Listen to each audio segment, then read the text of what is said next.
আসসালামু আলাইকুম দর্শক, আইপিএস হাট বাজারের পক্ষ থেকে আপনাদের সবাইকে জানাই আন্তরিক শুভেচ্ছা অভিনন্দন। দর্শক, হচ্ছে বাংলাদেশের মার্কেটে জাতীয় ক্রাশ।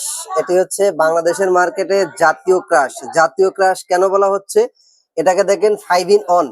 এটা কিন্তু 5 in on MPPT charge controller, inbuilt battery, 120 ampere কিন্তু এসি চার্জিং কারেন্ট।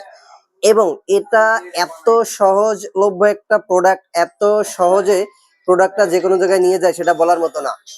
তো আপনারা যারা হচ্ছে আমাদের কাছ থেকে এই প্রোডাক্টটা নেওয়ার জন্য প্রচুর চাহিদা পোষণ করছেন এবং প্রচুর ডিমান্ড করছেন, এই প্রোডাক্টটা কিছুদিনের ভিতরে কিন্তু আইপিএস হাটবাজার বিডিতে চলে আসবে। আপনারা এগুলা কিন্তু আইপিএস হাটবাজার বিডিতে খুব শর্ট টাইমের ভিতরে পেয়ে যাবেন। যারা চাচ্ছেন এই প্রোডাক্টগুলা ক্রয় করবেন তারা কিন্তু অবশ্যই আমাদের সাথে যোগাযোগ করতে পারেন। 24 তারিখ অথবা 25 তারিখের পরে ইনশাল্লাহ আমরা এই প্রোডাক্টগুলো আপনাদেরকে দিতে পারবো। তো বর্তমান সময়ে এটা কিন্তু খুব ডিমান্ডেবল একটা প্রোডাক্ট এবং সবার পছন্দের ফার্স্ট তালিকায় হচ্ছে এই পোর্টেবলটা, কেননা এটা কিন্তু খুব সহজে যে কোনো জায়গায় ক্যারি করা যায়, নিয়ে যাওয়া যায়।